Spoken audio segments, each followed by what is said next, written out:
Hi there, welcome to the latest episode of my 10-minute moan. And the topic of this 10-minute moan is my good friend, the Silver Fox, has been arrested. Now, some of you will be aware because I think most people that watch David watch myself and vice versa. So, David was up 6:30 this morning, just returned home from an extended visit to his local police station.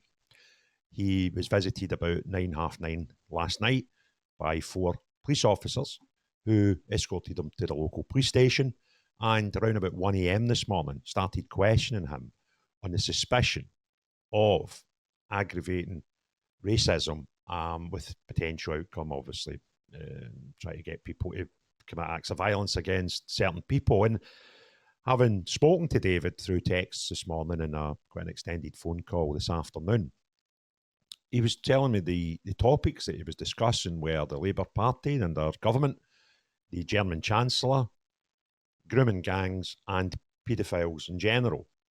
And the story he's told me and what was on the videos are there, you can still see them. Leave, no suggestion as far as I can see that he was inciting anybody to acts of violence, which were racial aggravation. And poor guy, he was getting interviewed at 1 o'clock in the morning and eventually out of the police office and returned home about 6:30.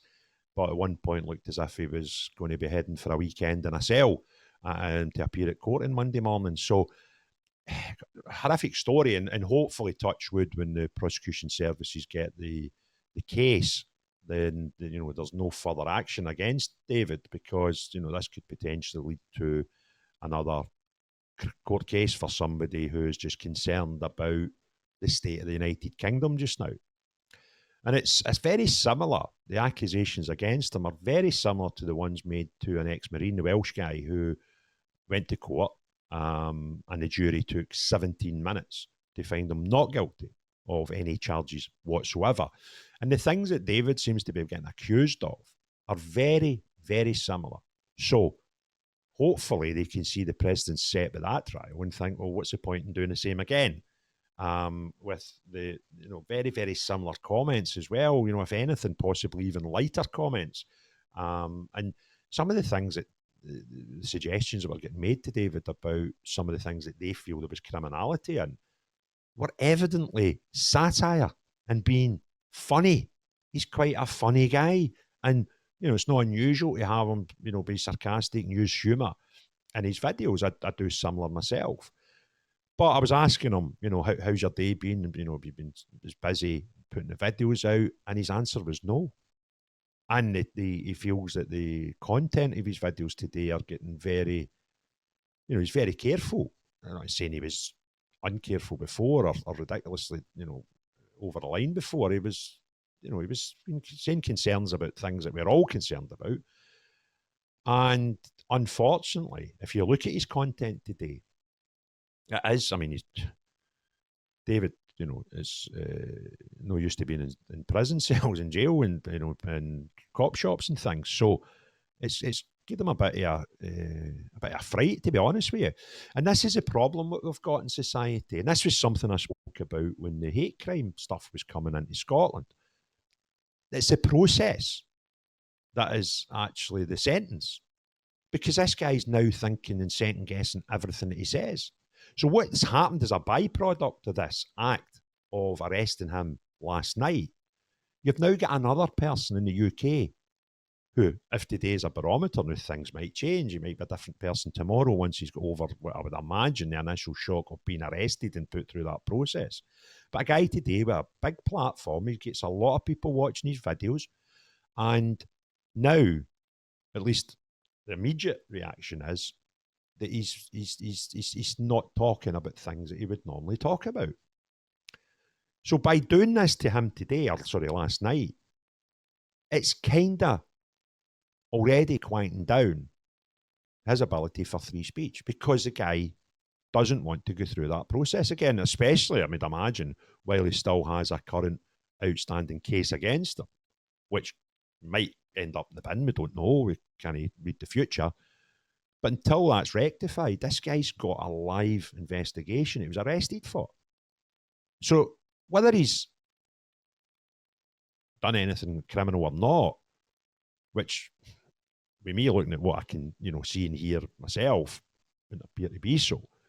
However, it's curbing his ability to say what he feels is important in quite a good, decent-sized platform on social media.